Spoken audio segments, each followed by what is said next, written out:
Attention! This makes absolutely no sense. Ladies and gentlemen, this is Zander's Facts.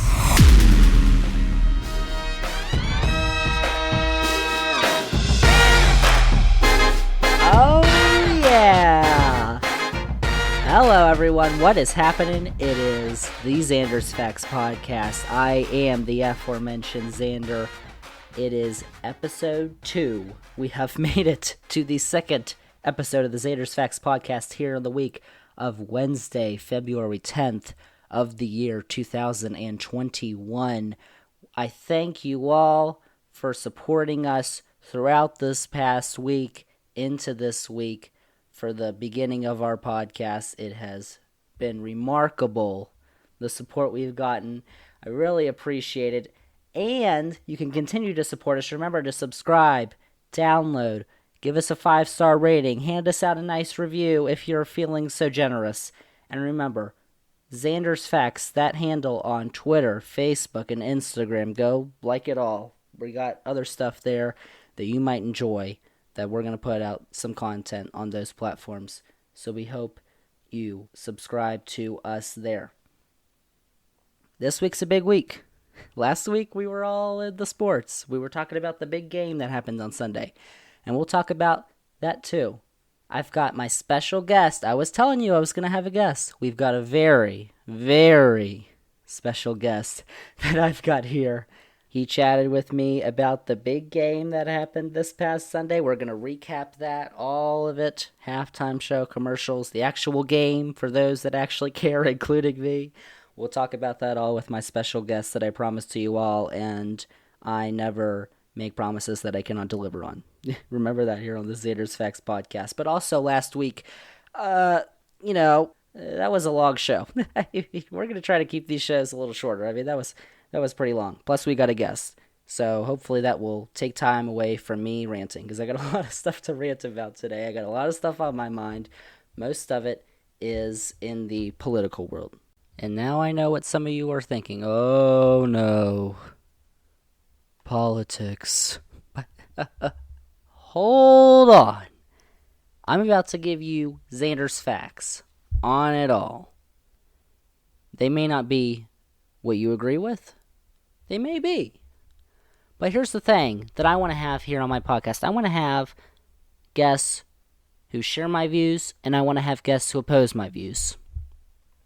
Because if we just stick to these, camps on the left and the right, that doesn't help us. So before you turn this off, stay it on. Keep an open mind, because I'm gonna have guests who agree and disagree on here. Zander's Facts and everybody's facts. All right. So it is impeachment time, ladies and gentlemen, in Washington. How about that? Impeachment time. It's impeachment trial number 2. So we're recording this Tuesday night before this comes out. Tuesday night, February 9th.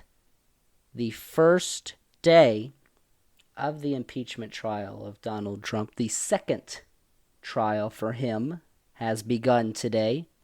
We're going to talk about that. Talk about background here. Let's give you a little bit of background. There have been 4 impeachment trials in the history of the United States of America. We got to go all the way back to 1868 to find the first one. President Andrew Johnson, the one that came after President Abraham Lincoln. He was impeached by the House. He was almost convicted by the Senate. He was 1 vote short of being convicted. 35-19 was that vote. And of course, the rules have always been you need a 2/3 majority in the Senate to convict an official or a president or whatever. And there were a lot less senators back then. There were a lot less states in 1868. Go back 100 years into the future from then. 1998 and 99. You all know I'm talking about. Bill Clinton. We all know what he did. His charges were perjury and obstruction of justice. He was impeached by the Republican-led House. That vote in the Senate wasn't really close for conviction. He was pretty easily acquitted there.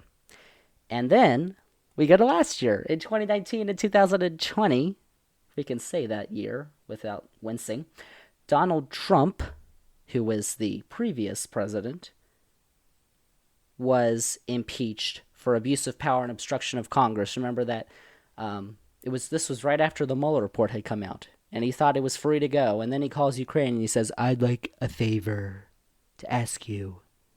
Well, that favor with the server, that was fake, and well, that cost him an impeachment. So he became the third sitting president to have been impeached. That vote in the Senate for conviction wasn't even close. It was a Republican-held Senate. Of course, you need 2/3 vote, and I think one Republican, Mitt Romney, voted for conviction. That wasn't close. He was easily acquitted. Now we jump into the present, 2021. We are in mid-February, but all this goes back to January 6th. So January 6th was the day Congress, the vice president, was meeting at the Capitol building to certify the results of the Electoral College vote that would certify that the winners of the election were Joe Biden and Kamala Harris. But Trump didn't like that. He thought he won, which of course he didn't. This whole fraudulent election BS that has been spewed on the airwaves of the fringe media outlets is what the president has been after, the former president now has been after, he's been talking about. And so, I mean, this wasn't a spur-of-the-moment thing that happened. I mean, we all know what happened. This whole mob, it wasn't even protests, not even riots. It was a mob of people who wanted to stop a democratic process, a process that's outlined in the Constitution, because their guy didn't win.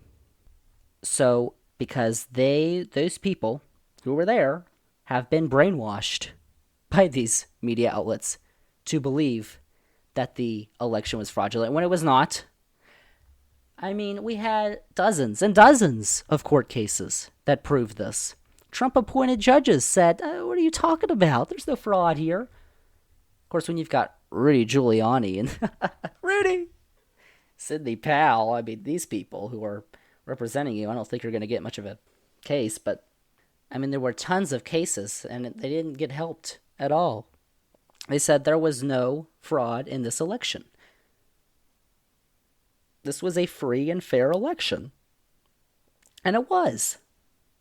But Trump didn't think so. So now we've got him rambling off on the Twitter. He was still on the Twitter back then. This was November to December, talking about all that. So then, January 6th comes around. They've got this whole rally plan, this whole stage up there, and Trump's going to give a big speech. And so he gives a 70-minute speech where all these people from all around the country have come together to listen to the president and fight for him. And so, at this speech, Trump says, "We'll never give up. We'll never concede. If you don't fight like hell, you're not going to have a country anymore." That's a quote. It's the truth. I don't have a country anymore. Talking about Mike Pence. Oh no. Oh, how could you, Mike Pence? How could you not stop this?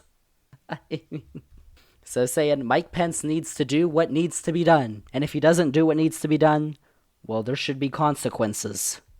All these things, all these sayings that you go back and listen to them and look at them and you're like, of course he's inciting violence. Are you kidding me? He said this, quote, "We're going to walk down to the Capitol." He said we. He didn't go. He chickened out. "And we're going to cheer on our brave senators and congressmen and women. And we're probably not going to be cheering so much for some of them." And he wasn't even talking about Democrats. Republicans. Republicans who would not participate in his charade. This crazy thing that's, what are you talking? This is the fringe, right of the right, the Qs, the parlors, all this stuff has been brought to the mainstream now. And the Republican Party, the establishment, they have no clue what is going on. when you've got Mitch McConnell out there saying the president, what is he doing? A Republican president. Mitch the Turtle. Come on. It wasn't just him who was out there. He had his son, Donnie Boy Jr.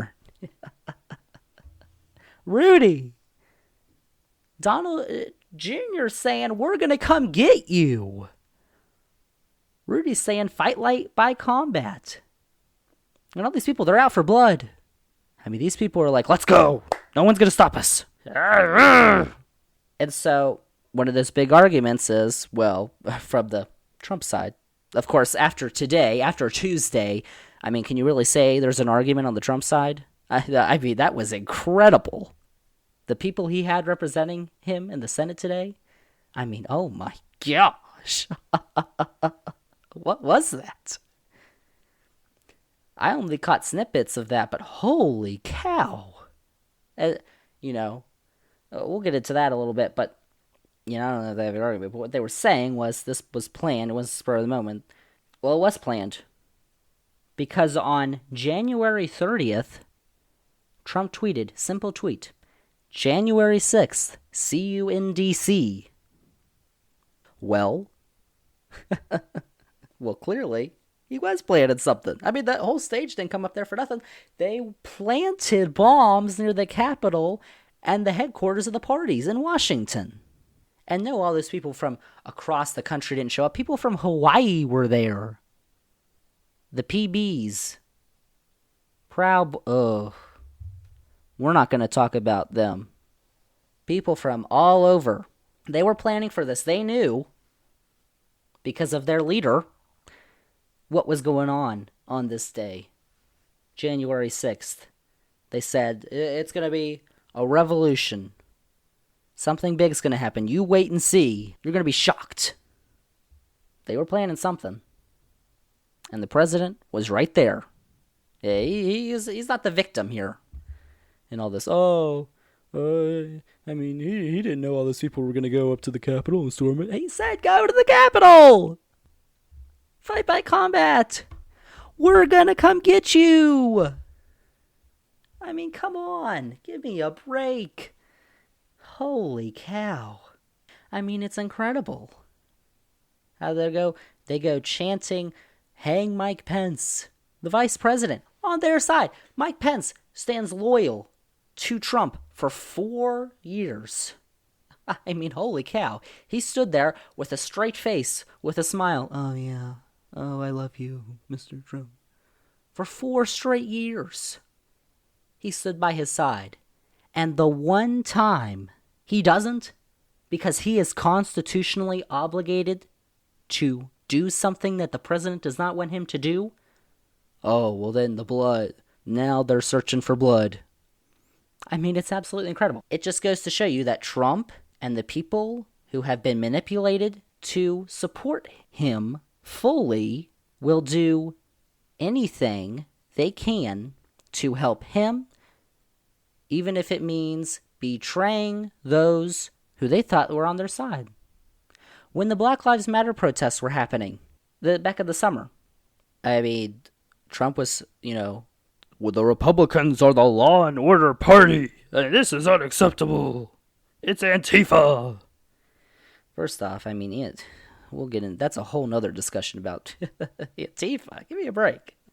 I mean, when you've got people who went into the crowds, who supported the president, who were instigating some of that violence. I'm not saying it was all of it, but there were some instances there. He's not off clean there. But they're the law and order party. They back the blue. The police are on their side. Well, when they were marching to the Capitol, when the police were in their way, the Capitol Police, DC Police, well, it didn't seem like they were on their side then.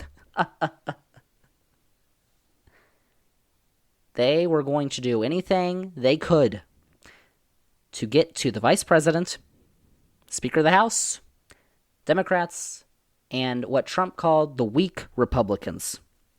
The strong Republicans, they didn't need their help. Oh, the Ted Cruz's, the Josh Hawleys, they're strong. Oh, yeah, they're fighting for our country. The weak ones. The weak ones. They're the ones who they were after. So now, the police are in their way. Well, they just say, we're outnumbering you. We're doing this for our... Go watch the videos. If you didn't see the 13-minute video that the impeachment managers put there for their opening briefs today, you pause this podcast right now and go search for that video. It's 13 minutes long. It recaps what all happened on that day.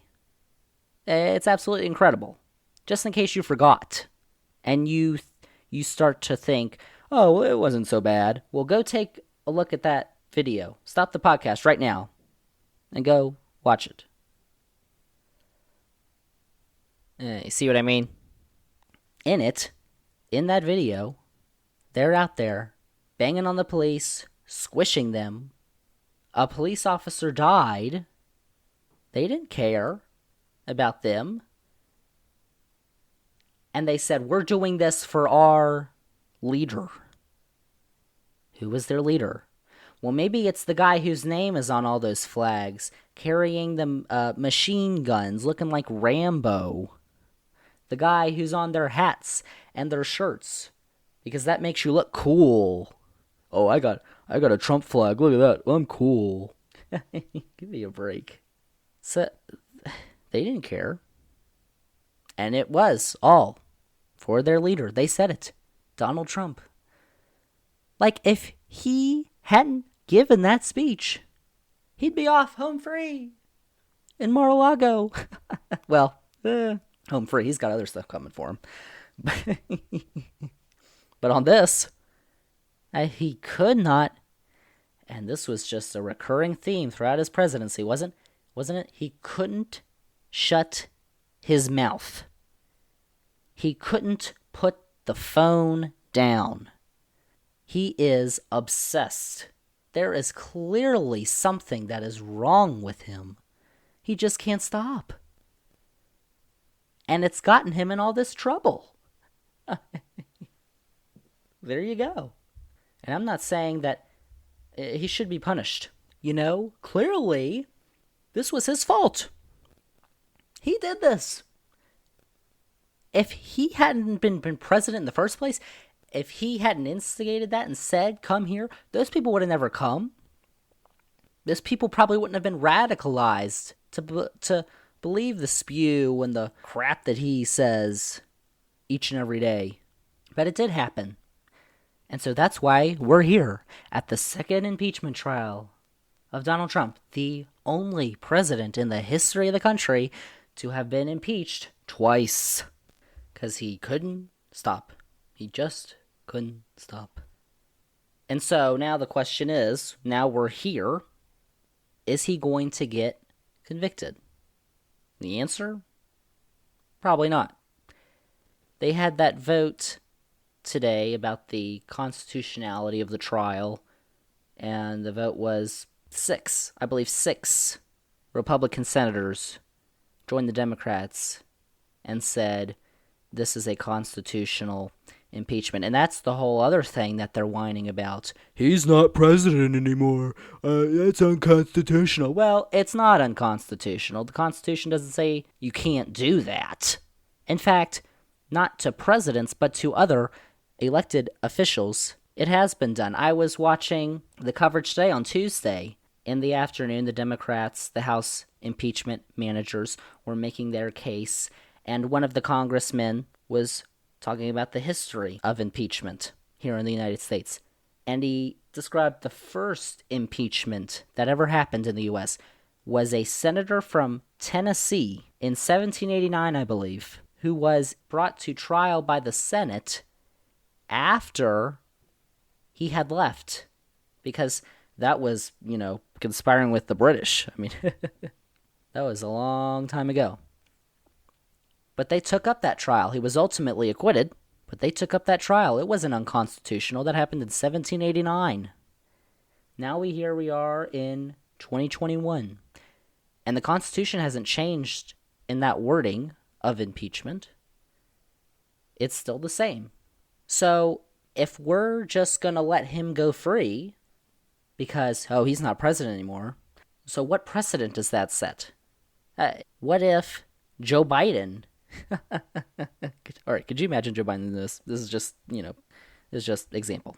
If Joe Biden said in the last few weeks of his term, and he wasn't going to be in office any longer after the next inauguration day, he said, you know what? This election was stolen. You all need to go out there and tell Congress and get them and fight by combat and say this election was stolen from us. Could you imagine doing that?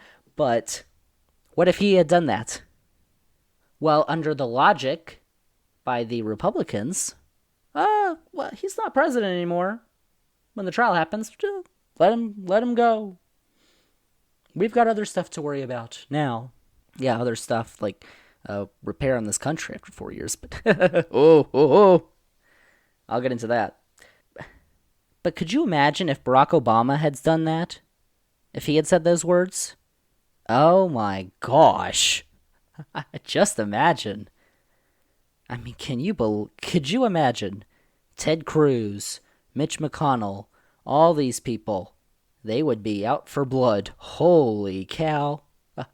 They would want him put in prison for life. They would have been impeached for what? Wearing a tan suit? I mean... Oh my gosh. I tell you what, man. So, 17 Republicans would need to join Democrats to convict Trump of the Senate. That would make a 2/3 majority. It'd be 67 votes. You got 50 Democrats. You've got 50 Republicans. So 17 Republicans would need to join the Democrats. And that doesn't look like it's going to happen after that vote, where 6 Republicans voted that it was constitutional. They've already made their minds up, these Republicans, without even hearing evidence, without even hearing the arguments by each case. Could you imagine if you were tried in a court, in a jury trial, and you knew that the jury already thought, before even the trial, he's guilty, man. Yeah, I mean, come on. He's guilty. That's what they've done. Preconceived notions. Because it's Donald Trump. He's the leader of their party. And part of it is they're scared. These people are scared. What's going to happen if they vote to convict Donald Trump, a man who is still popular, very popular in the Republican Party, which I just don't get it. In 2017, Republicans held the White House and majorities in the Senate and the House.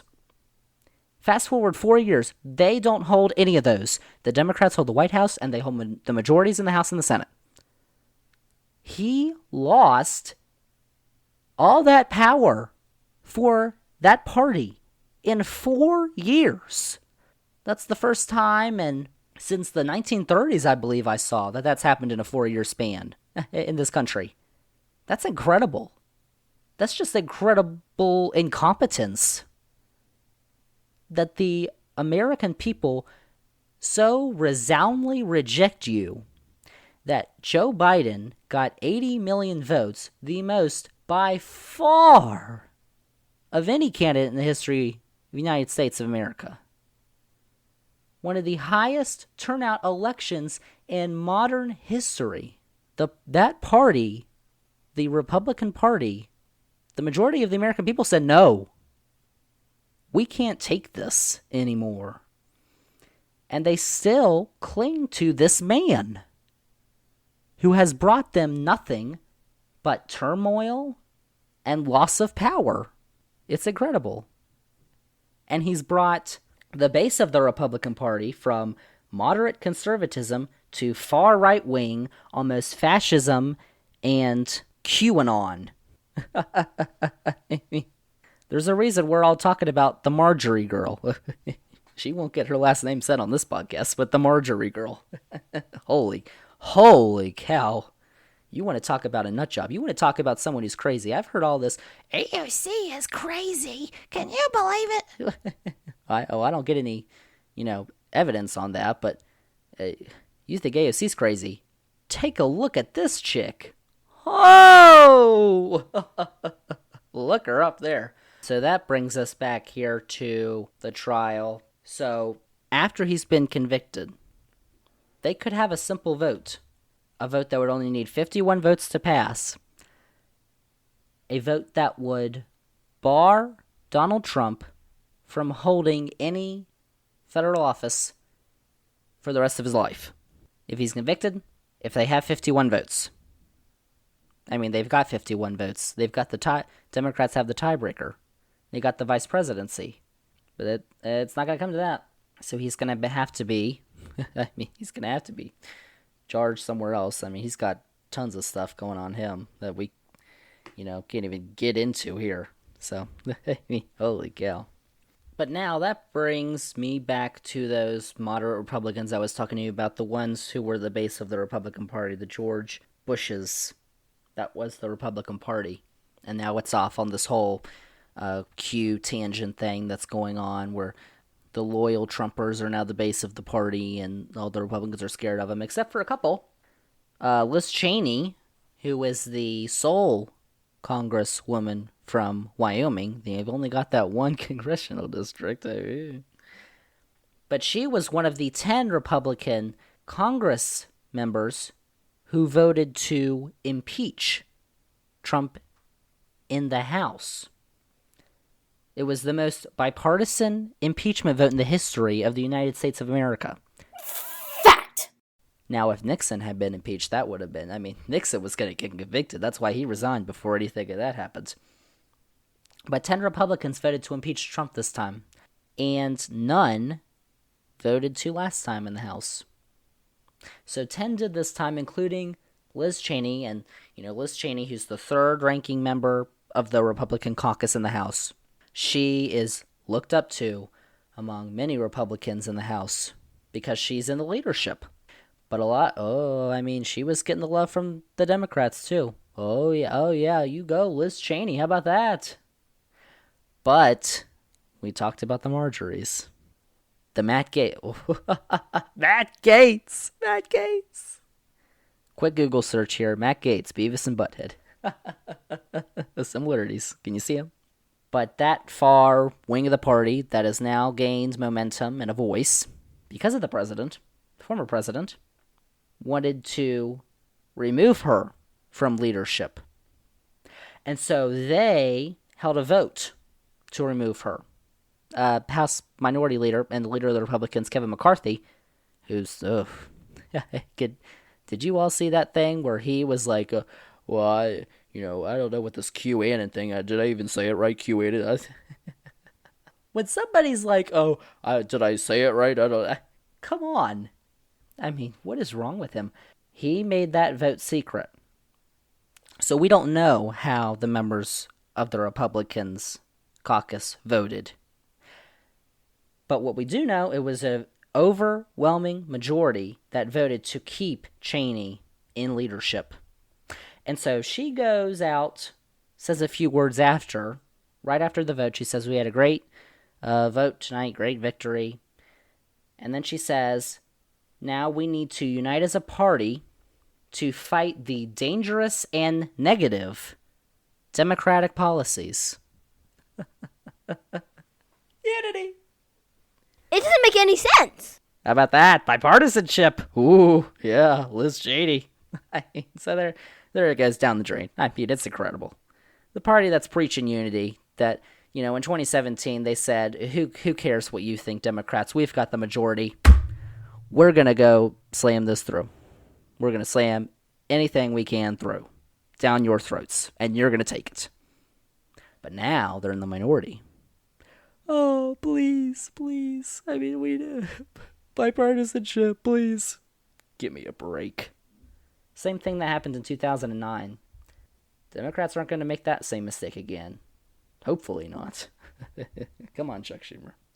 But all that junk, I tell you what, so much going on with him. It's just crazy. And then, Friday, sad news happened on Friday. Did you all hear this? Our good old pal, Lou Dobbs got canceled. Fox canceled his show Lou Dobbs Tonight. Holy cow. I don't know if you all watched that show, but holy cow. I've said holy cow a lot. That was incredible. I haven't been to China or North Korea or Russia or any of those, so I haven't seen up close state propaganda TV, but I'm pretty sure that's what it was. That's exactly what it's like. The Lou Dobbs Show for Donald Trump.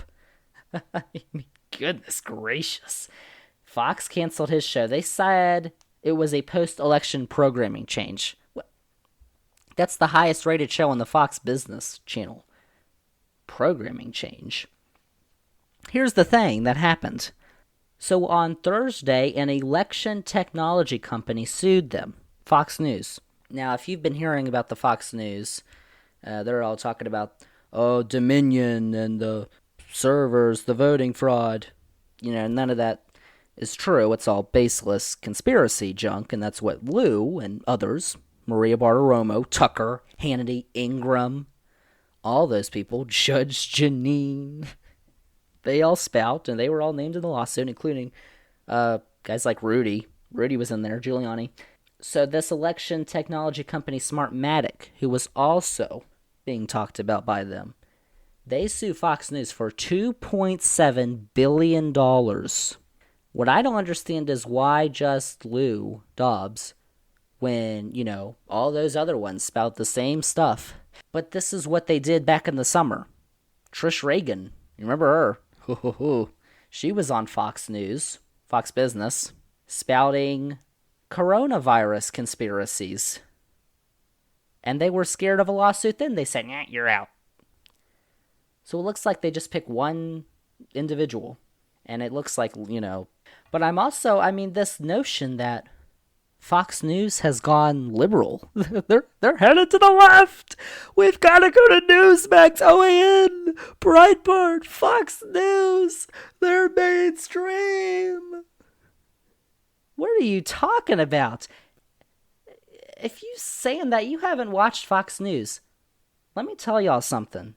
I have had, the pleasure of watching some Fox News over these last few months. It ain't liberal. It ain't going left. Just take a look. Lou Dobbs was talking about how this election was rigged. It was, oh my gosh, this president, our dear leader, one of the greatest presidents in the history of the United States of America. He's done so much for everyone. Why aren't you bending down and thanking him? And then Sean Hannity, Tucker Carlson, they're spouting the same stuff. When I'm recording right now, Sean Hannity's on. It's about 9 o'clock Eastern time. What do you think Sean Hannity's talking about? He's spouting lies. Right-wing lies. Just go take a look. All these people. I was watching, I had it on in the background. It was a couple days after Biden's inauguration. So he was already president. This was the 11 a.m. show. They talk about Fox News daytime being more moderate. So they just start the 11 a.m. show, top of the hour. Fox News alert. Migrant caravan heading up Central America. What is Joe Biden going to do to stop these illegals? Remember that caravan in 2018 that was coming before the election? And it was almost here. Oh. And then the election happened, and the blue wave happened.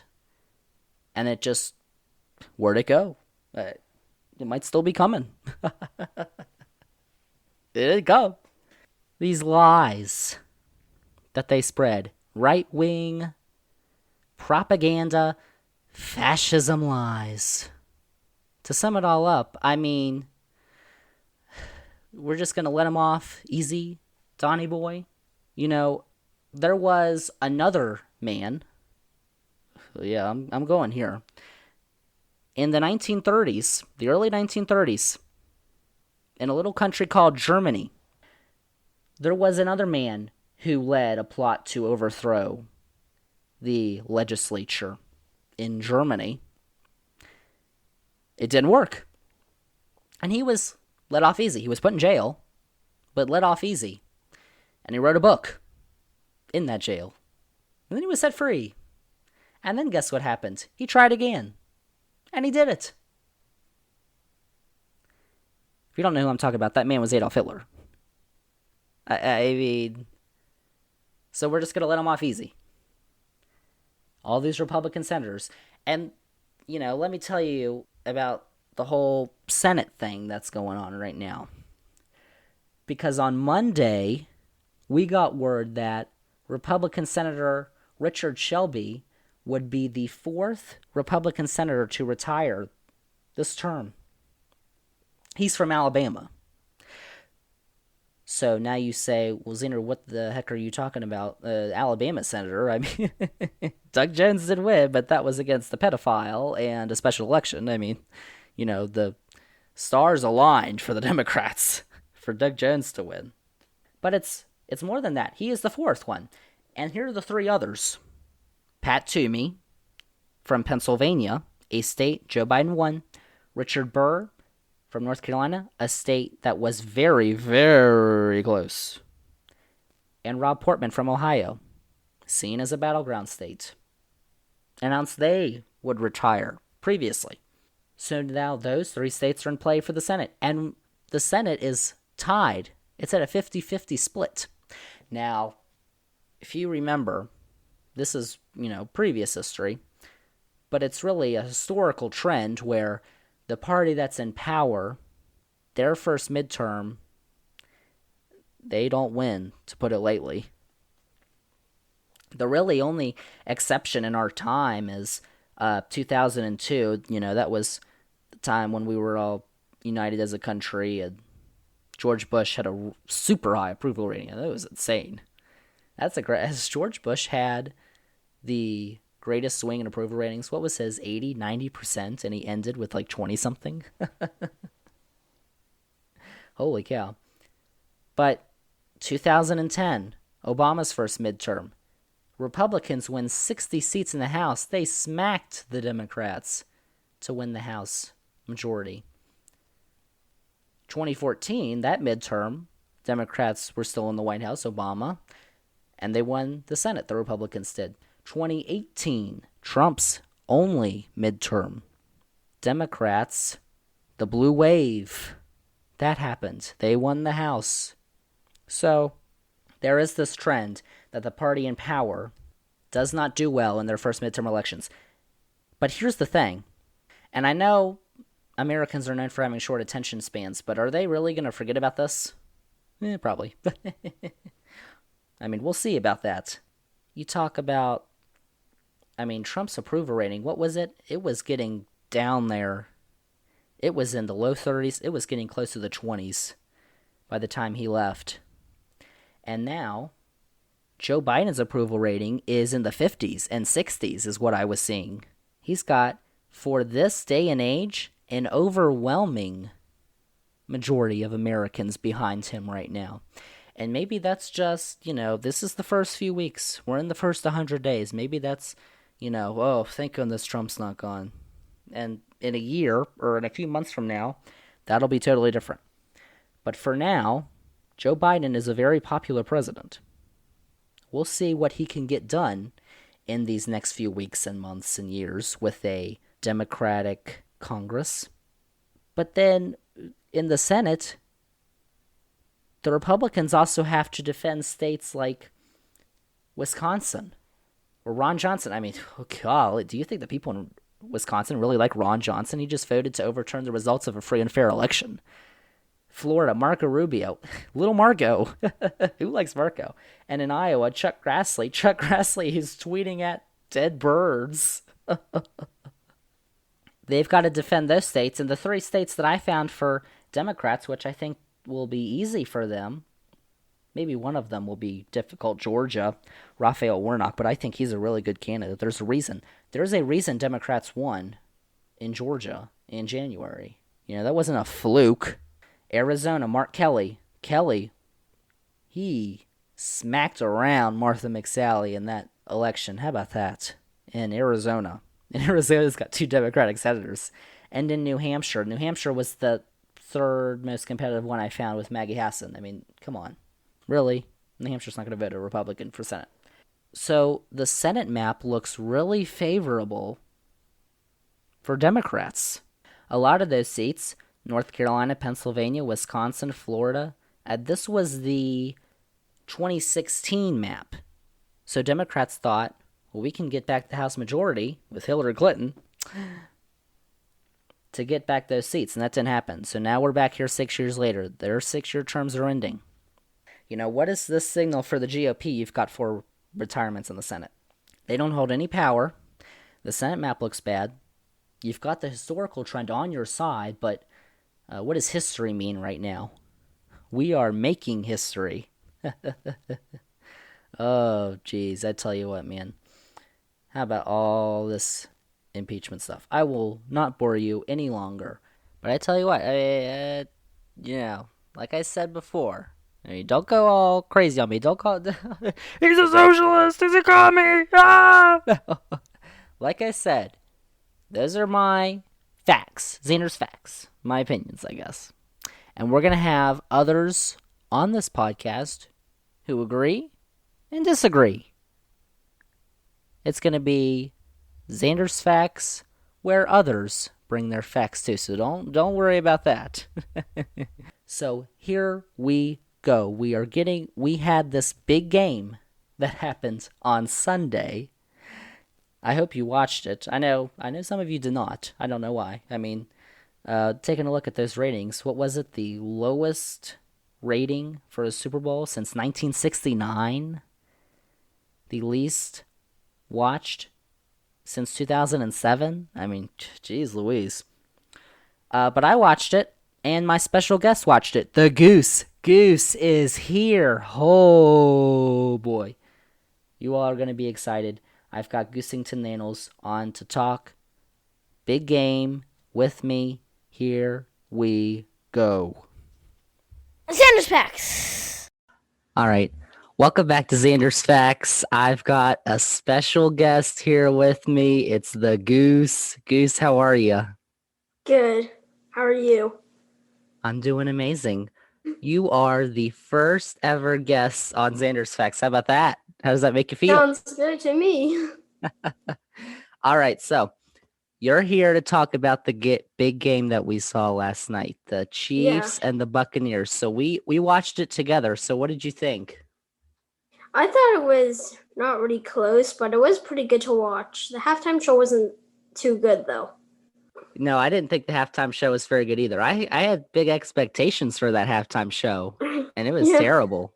Yeah, from 10 to 0 or -0. How good it was. Oh, you're putting it at a 0. Yeah.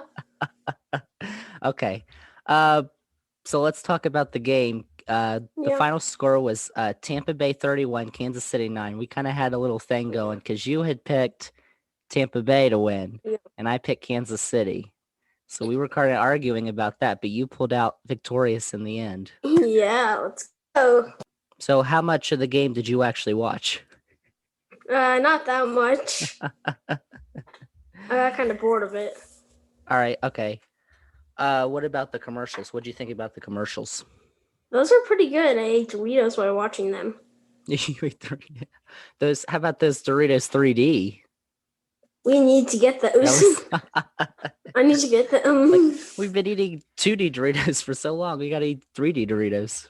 Yeah, 3D Doritos might be better.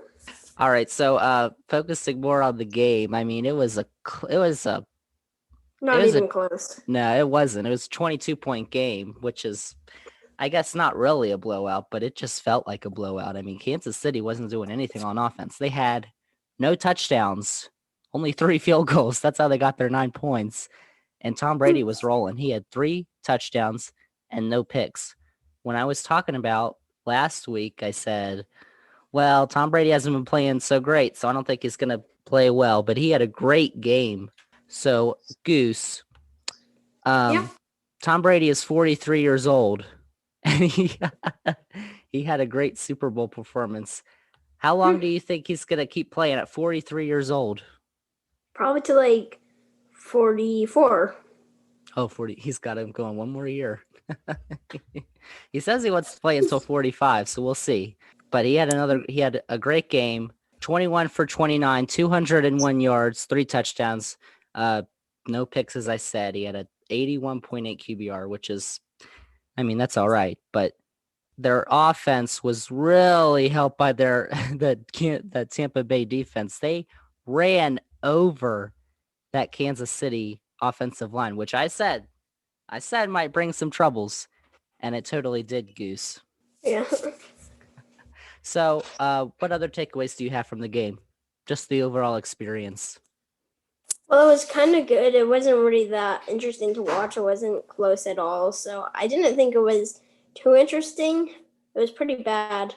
Not really that good. Would it have been better if your He-Hawks were playing? Yeah, my He-Hawks. Goose We're called Seahawks, Seahawks, but I call them He-Hawks. Okay. They've played in some good Super Bowls, though. The one where they beat Denver, and the one that the goal line, Marshawn Lynch, and run the football. They threw the football, was intercepted. But I mean, going back to this game, I mean, Kansas City offense stuttered. It looked like in the second half they were going to march down the field and score and make this a game, but they got stalled close to red zone. I don't think they got there in that first drive, but I mean, Patrick Mahomes got stuffed, and it wasn't really his fault. He was playing pretty well, 26 for 49, 270 yards, but no touchdowns and 2 picks. But like I was saying last week with Brady in the NFC Championship, those were bad picks for Brady. Those were picks where it was the quarterback's fault and not the receiver's fault.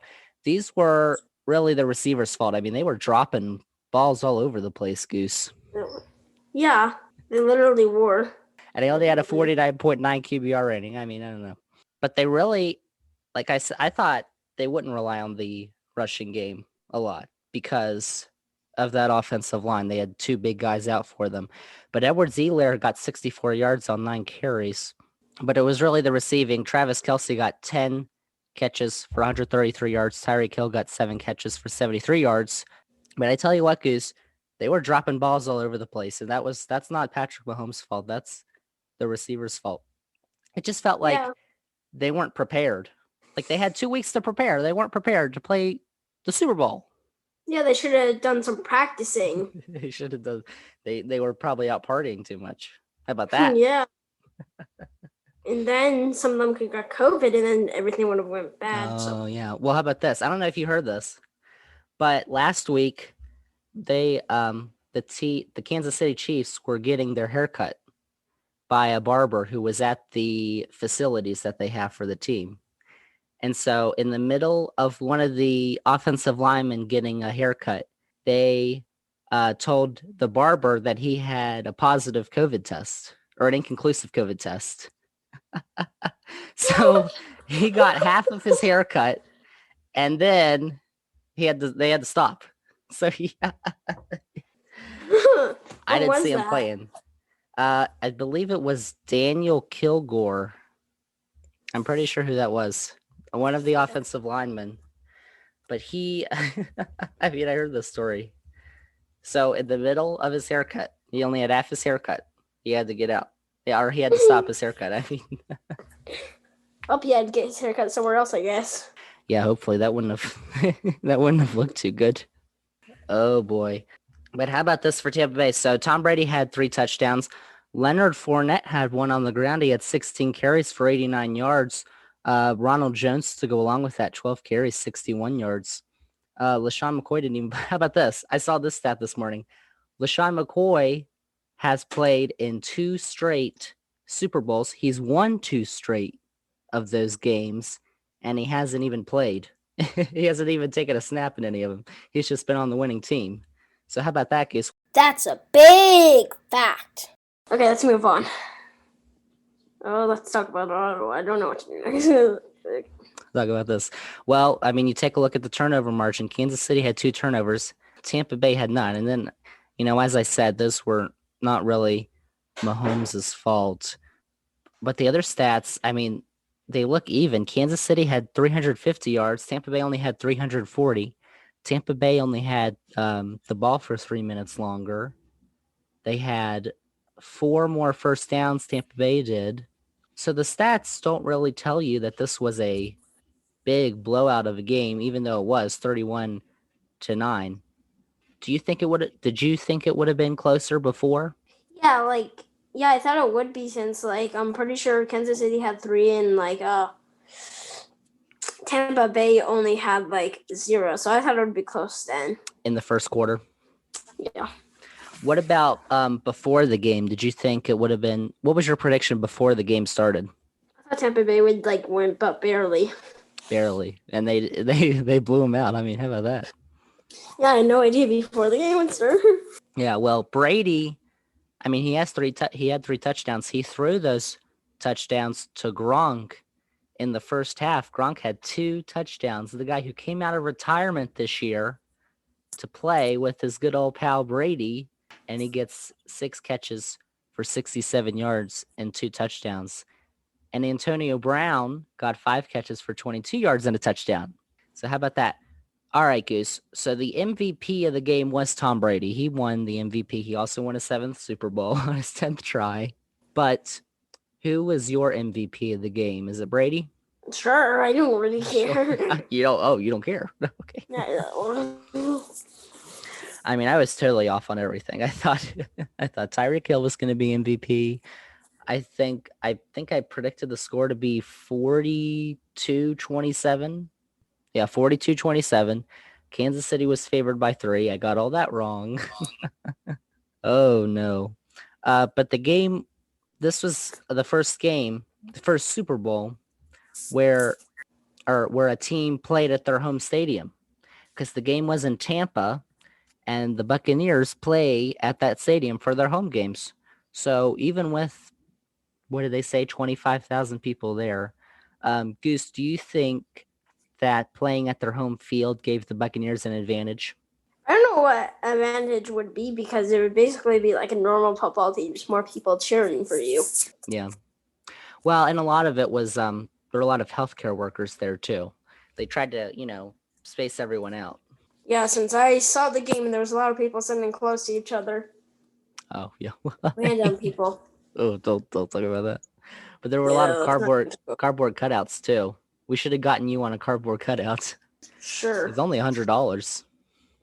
Not worth it. Not worth it. You would have been on TV. 100 million people watched that. What are you talking about? Not worth it. The entire world doesn't watch it. Well, no, but most of the U.S. does. That's a lot of people. Okay. Yes, this response there. Nice response. Okay. Yeah. So how about the over/under? 56 points.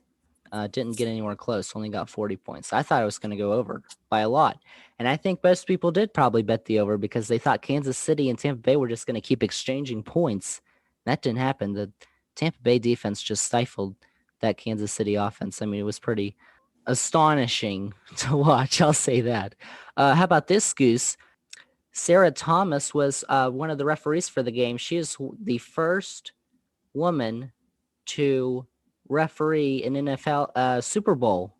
How about that? Wait, so she was the first referee to do it? Is that what you're saying? She's the first female referee. Oh yeah, that was pretty interesting. Yeah, that was pretty cool. All right. All right, be honest with me for a second. How much of the game do you think you watched actually? Like half of it. Oh, like half. I thought it was. I watched the end. Oh, okay. Yeah, the end. The end, the worst part of the game, of course, was the part you watched. To wrap this up, overall takeaway. So all right, so what's your overall takeaway on the game? What do you think? Is Tampa Bay going to repeat next year? Do the same this year. Absolutely just destroy Kansas City, and if they do that to another team, yeah, I think they'll win.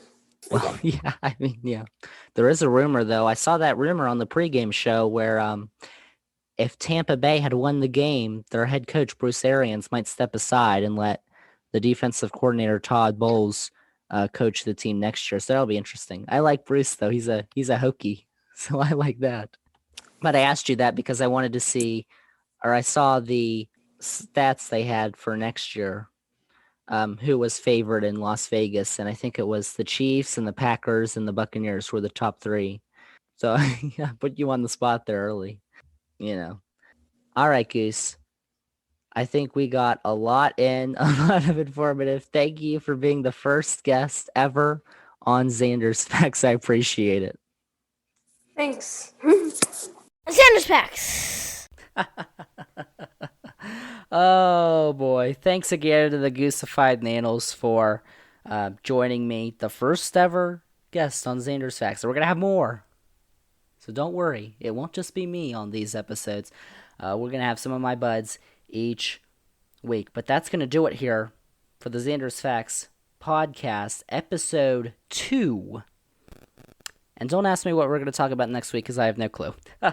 Football's over, man. Oh, it's going to be a really eventful offseason, though. I mean, that Stafford trade that we talked about last week was just the beginning. We're going to get into that in the next few weeks. Probably some college basketball. Impeachment's still going to be happening, so we're still going to be talking about that. I appreciate you all for listening this past hour. Remember to follow, like on the Twitter, Facebook, Instagram. Zander's Facts is that handle. Subscribe, download, 5-star rating, positive review. Don't hurt my feelings, please. And remember, spread the word. Tell your friends. Put it on the social medias everywhere. Zander's Facts. We're enlightening the masses. Let's enlighten some more masses. Appreciate you all. We'll see you next week. This has been Zander. Zander's Facts.